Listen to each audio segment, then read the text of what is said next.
There's a pretty one, Ulysses.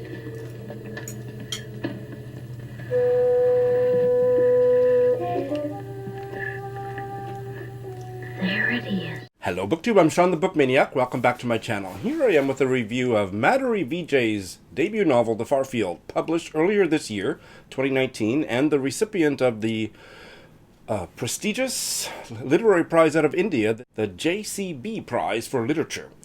This is a BookTube darling. I had been looking forward to reading it because so many of my BookTube besties had raved about it earlier this year, and this was a buddy read with Britta. So I will tell you at the outset that Britta and I disagree with all of our BookTube besties who loved it. We didn't like it, but it showed a lot of promise. Madhuri Vijay is a writer to watch. I will follow her career. Based on how much I hated this novel, by the ending I'm not sure I'll pick up her next novel, but maybe the one after that. I will probably get a little bit ranty at a certain point, and there will be a spoiler which I will signpost in advance so that you can fast forward through that part if you wish. But let's get started. Madhuri Vijay was born in Bangalore and now lives in Hawaii, I found out moments ago. And as I said, this is her first novel. She is an excellent writer, so my critique of her would be similar to what I would say about Sarah Moss, who wrote a really terrible novel this year called Ghost Ball. Both of these writers are excellent writers, but they don't have a clue how to put a novel together. Let me just set up the premise. So this is a novel about a rich Hindi family in Bangalore. The protagonist is Shalini, and I don't think her parents are ever named, but she has rich parents. And there are two time perspectives. One when Shalini is a preteen, I believe, and one when she is a young adult, maybe in her mid to late 20s. Her mother is a fascinating character to the degree that her character was fleshed out enough. I was fascinated by her from the very first moment that she sprang into life. There is a scene where she is meeting her husband for the first time and having that kind of matchmaking meeting at his parents' house or her parents' house, and he's introducing himself, and I guess he's talking too much because she says after about 7 minutes, "Well, you sure talk a lot, don't you? I guess you're going to be at work a lot, so the fact that you never shut up won't bother me so much if you're out of the house most of the day." And that was their first meeting, and I thought, oh my God, Shalini's mother, I love you. And I was also really drawn to Shalini in the more present-day narrative because she is grief-stricken about her mother, and she is acting out in all kinds of ways that make perfect sense to anybody who's dealing with grief. Certainly of her generation or my generation, she's drinking too much, and she's trying to hook up, and she's doing a whole bunch of things, and sobbing uncontrollably in inappropriate places, and having trouble at work. And I was really, felt really connected with her. The opening few chapters of this book are amazing. So, I loved the prose.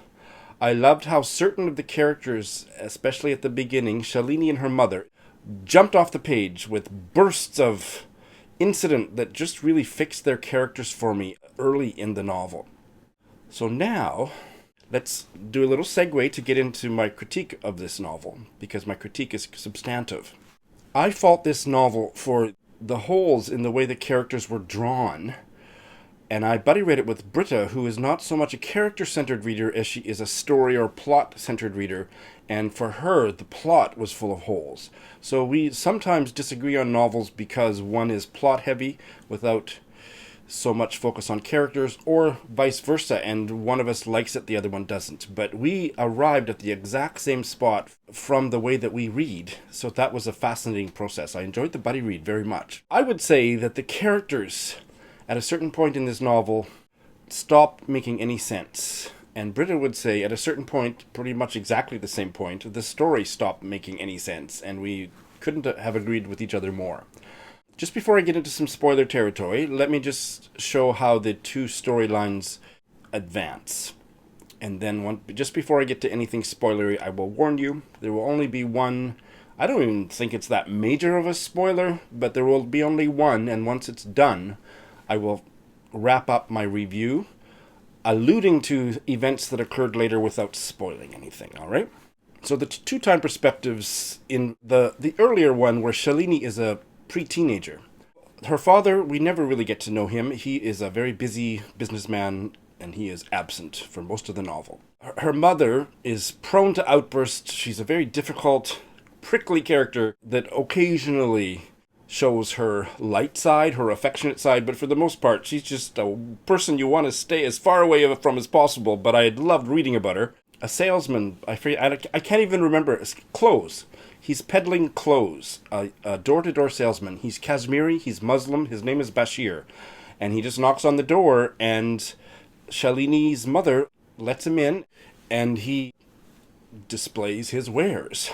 And I don't mean that in any perverted way, but there is some force field between Shalini's mother and Basheer immediately, and also between Shalini and Basheer. They are just completely fascinated by him. The energy between them and the way that the interactions between Shalini's mother and Basheer were so compelling to read about.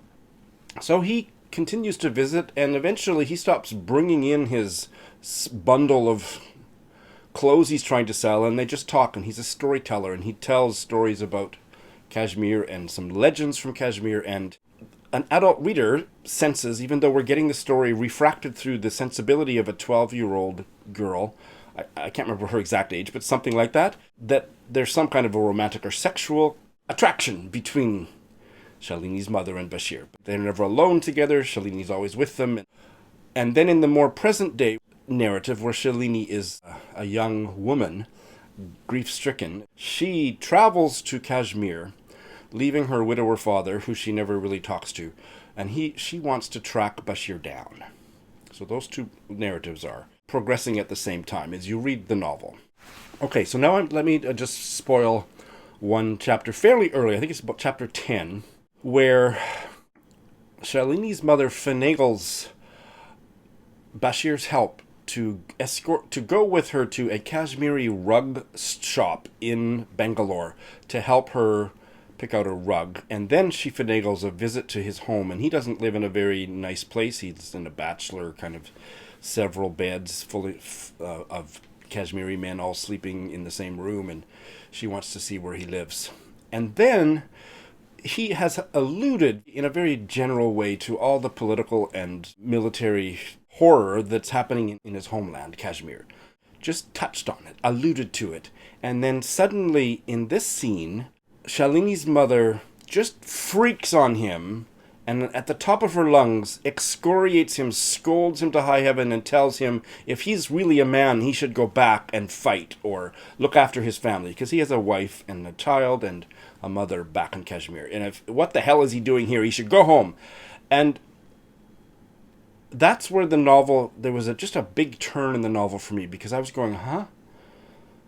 There had been nothing that had happened between them, no dialogue. There was nothing in her character that would suggest she would have a political opinion, or this just came out of the blue. Now, she was prone to outbursts, so the outburst was true to character for Shalini's mother, but it just didn't sit right with me. And then, in fact, he did go, whether of his own volition or because she scolded him, he did go, and he disappeared from their lives for 4 years.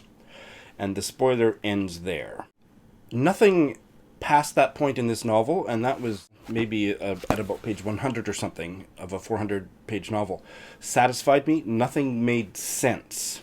It's as if Madhuri Vijay put a bunch of colorful characters in a novel and then couldn't decide what they longed for in each other, and then just moved them around. She just made things happen that didn't have any, to quote myself from my Friday reads yesterday, they didn't have any characterological scaffolding, and it just didn't make sense.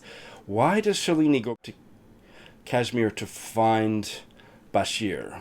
I mean, yes, she's grieving her mother, but the way things were left, there's another scene that I'm not going to spoil where Kashmir comes back to Bangalore, and Shalini's father invites all his rich Hindi neighbors to a house party and forces Basheer, who's living with them, it just doesn't make any sense, to give a presentation on Kashmir.